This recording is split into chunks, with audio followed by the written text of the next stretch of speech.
Hey guys, Jazz here in another episode of Album Review Corner, and today I'm reviewing Black Railroad Motorcycle Club and their debut studio album. This album was released on April 3rd of 2001. Alright, Black Railroad Motorcycle Club was originally formed in 1998 by bassist Robert Levin and guitarist Peter Hayes as the elements. The band switched their name to Black Railroad Motorcycle Club after seeing Marlon Brando's motorcycle gang in the 1953 movie, The Wild One, which I think is really, really interesting. It's a nice fun fact there. The band is really known for their garage rock sound, and they're kind of a grunge rock, kind of a blues rock, also with a psychedelic sound as well. Some of their influences are the Rolling Stones, Oasis, T-Rex, The Velvet Underground, Love and Rockets, and Dinosaur Jr. Alright, in January of 2013, the band announced they'd be releasing their seventh studio album entitled Spectre at the Feast on March 18th or 19th, respectively. That is, of course, in Europe and in North America here. Also, they announced they'd be doing a worldwide tour with fellow alternative rock band, the Nuno 2. And Blackmore Rebel Motorcycle Club, excuse me. If you don't know them, they've been featured on a lot of movies, TV series, TV commercials, video games as well, including Sons of Anarchy, the Twilight series with New Moon, NHL 11, NASCAR 11, Shaun White snowboarding, NASCAR 2008, and Need for Speed The Run, most notably. Alright, some background information on this album, Black Railroad Motorcycle Club, their self-titled debut. This record and their second record, take them on your own. Really had a nice hard rock influence, and I would really stress that when I go through this review. It's a slower paced psychedelic rock through a lot of space rock and noise pop effects as well. From bands such as Sonic Youth, Dinosaur Jr., and the Jesus and Mary Chain. Those are the influences that you would hear on these two records. This album and really band as well as Dinosaur Jr. has really made an immediate impact in the revival of the garage rock scene as we saw in the early 2000s, especially. You know, in the 90s you kind of had the hip hop and the grunge movements, and this is really the garage rock movements. A lot of with the Green Days as well. It's really really interesting, and I really commend these guys for taking the initiative to create such an awesome album here. All right, there are 11 tracks on this album. This first one being Love Burns. This song starts out. This album really starts out with a sort of a dark and eerie feel. Excuse me. The song is very slow paced as Love Burns. It starts to pick up speed, which is one thing you'll really notice with Black Railroad Motorcycle Club and a lot of alternative indie rock in general. There's a lot of mixture, a lot of distorted guitars as well, and you hear that on this track. There's a lot of dueling guitars as well on this album. That's what Black Railroad Motorcycle Club is known for. I think that blend is really really interesting, really unique. The the vocals are very kind of depressing, they're laid back within the song, which I think is really cool. Excuse me, it really supports the meaning of it being very emotional, very depressed after a bad breakup. All right, the second song here is Red Eyes and Tears. This title, when this is said in this song, is very catchy. It'll be in your head for days. This song features really a garage rock style of instrumentation, very kind of messy. The production on this album is really really interesting. There doesn't really needed to be any. It's really done with the guitars itself. The song really opens with a distorted guitar work that sets a tone for the album, kind of a dark and melodical tone, as I just said. The vocals seem to be concentrated with the pairing of the drums and the guitar, which is a Black Railroad Motorcycle staple, as you will see on later albums if you take a listen to them. To me, I can hear a lot of inspiration from a fellow rock band, like I said from before, Dinosaur Jr. with their I Bet on Sky album from last year. I reviewed that. I'll put that link below as well. Yeah, there's a little bit of that, not much, but a little bit influence as well. The meaning of the song could be about someone who tries to convince himself that he's not in love with a particular person anymore when he really is, and you see that a lot in music. But it's definitely an interesting tone on it. That is actually the meaning.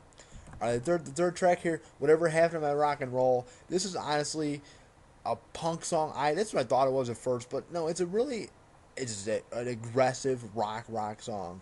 This song is probably Black River Motorcycle Club's best well known song. It opens with a racing kind of a bass line, I think it is. That transitions into a long and just continuous guitar riff and distorted guitar riff that really fuels the aggressiveness, it seems to at least, of the vocals and of the lyrics. The song is about I think about the music industry and what it has become, especially in the early 2000s with the pop music, kind of switching away from the grunge and hip hop movements and classic rock movements.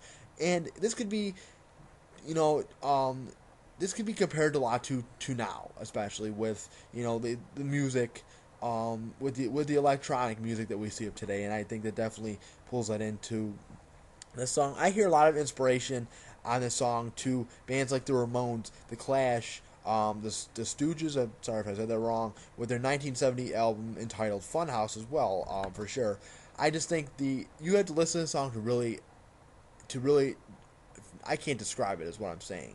The guitars on this album are on this album really, and this song are just the best on this that Black River Motorcycle Club has ever done, I think. All right, the fourth song here is Awake. This song starts out really, really slow, but it kind of picks up speed again with the tempos. It's very consistent drum beat. It hooks into it. It explodes into a loud kind of jam session. Again, very garage rock esque kind of grunge a little bit.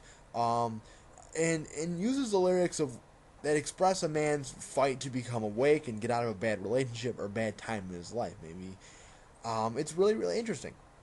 All right, the fifth song here is White Palms. It's one of my favorites. Actually, a funny story about this. When we were seeing Black Rebel Motorcycle Club a couple weeks ago in May at the Vic Theater in Chicago, I have videos out. I'll put those up as well. We can check those out. I'll put this video in the playlist. Anyway, we were there, and my friends they sound a lot like, first of all, Green Day, which I think is definitely the truth.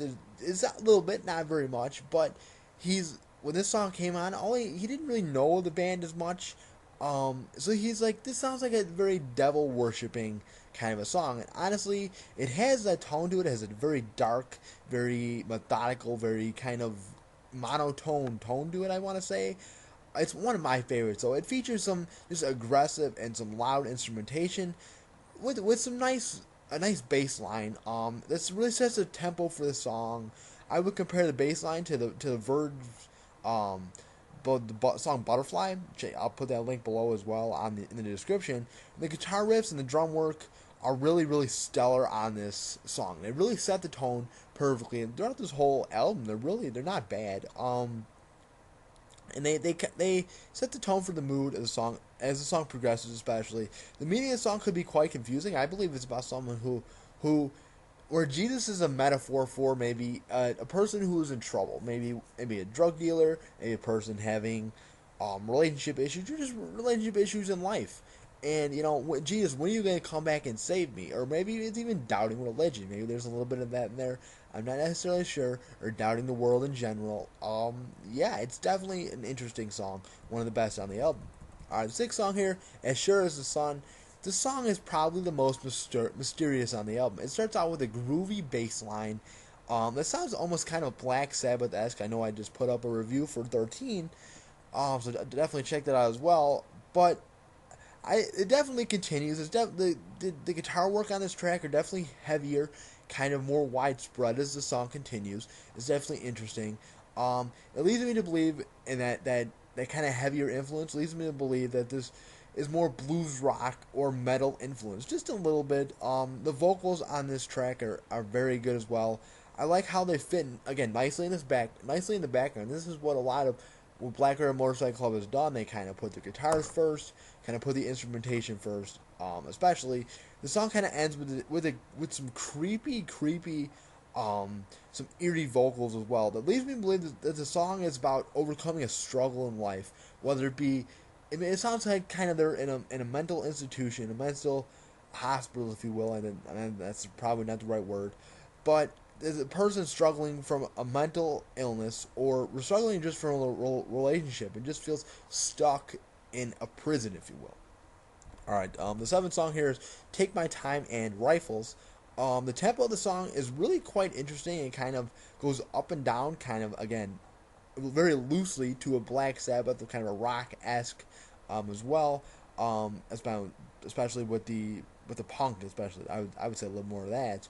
The song opens up with a slow paced guitar and drum beat that it sends off kind of an eerie vibe again. It's the lyrics are very dark and the music is very dark. Um, the lyrics are very slow and kind of deliberate. I can hear a lot of the Cure on the song as well. This song also includes a lot of a nice melodic guitar riff that I think is really interesting, as is the mysteriousness of the song. I when you hear rifles, I just think of a battle scene when I hear this song, and I don't know. It's definitely interesting. You can figure out the meaning yourself. All right, the A song here is Too Real. This song to me is classic Black Bear Motorcycle Club as we see them today with their new album Spectre at the Feast. I would definitely check that out, especially with the guitar, as it showcases just the band's classic kind of pattern, kind of methodical, simple guitar playing, mixed with some very complex riffs. Kind of again, I know I keep saying this, a little bit of a Black Sabbath feel to it with that goes, not anything else really. Um, the vocals and the lyrics on this track have a depressing vibe again that brings just a song the possible meaning of a person who is unsatisfied with the world and just doesn't know where to go, and doesn't know where to see themselves in the world, doesn't know if they're a success and whatnot. I think it's really interesting. Also, the vocals on this track seem to be set back again, like I said, to let the guitars take center stage. A lot of distorted guitars, kind of like a Dinosaur Jr. esque. All right, the ninth song here is "Spread Your Love." This song is one of my favorites. It's actually featured on a vodka commercial. I will put that link below. The song is starts off very a dirty garage rock feel to it right from the start. It can be seen, with the guitar with the distorted riffs again. Leads into very aggressive kind of pairing of the drums and the guitar. They come in a fast paced lyrics, and it's just a well rounded song all around. And this is probably the song that people will most recognize as Black Bear Motorcycle Club. All right, the 10th song here is Head Up High. This song, to me, when I first listened to it again yesterday, has a very relaxed kind of a relaxed feel. It's interesting. It's not to me when I first heard this, I'm thinking, okay, it's probably about some type of a drug and being, stoned or high or whatever. But not necessarily. When you get down to it, the vocals are very slow. The guitar's very slow. It could be about death as well, and not knowing where to go, and just being confused and being depressed as well. It's very interesting. All right, the 11th track here is Salvation. It opens up with some interesting, really beats that we really don't see. It's just I don't even know how to describe them. Um, the one thing that I really noticed about the song overall, I mean, it's a very slower kind of, again, the riffs and the guitar kind of blend in. So there's nothing really to mention about that. Like I said, the one thing I noticed is exactly what I'm saying, the blend, and they blend together very nice. It's very interesting. It's an interesting song about losing faith in maybe in life, or losing faith in religion or whatnot. All right, I have a couple favorite songs on this album. I really did enjoy this whole album, though. My favorite songs are Whatever Happened Is Rock and Roll, Love Burns, Red Eyes and Tears, White Palms, and of course Spread Your Love. So that's basically the first half of the album, with the exception to Spread Your Love. Overall, I really did enjoy this album. I like the way the guitar was used. Every song seemed to have a different kind of a sounding riff. It was still distorted. It's still kind of an indie rock, sound to it. Definitely interesting. They're very short, very in your head and catchy riffs as well as the vocals. They're kind of laid back. I really do enjoy that, the way they kind of seem to let the guitar take the center stage. Not as lazy as the vocals are. A guy like Jay Mascis with Dinosaur Jr. They're very kind of upbeat and very interesting. The one thing that, like I said, the first half of the album is really in your face, very aggressive. The second half kind of seems to slow down just a little bit, and honestly, I kind of lost maybe a little bit of interest I mean, it's definitely the whole album is not bad, but it's just to be lackluster in the second half of the album. I would definitely check out the whole album though. All right, my upcoming reviews. That's it for this review, by the way.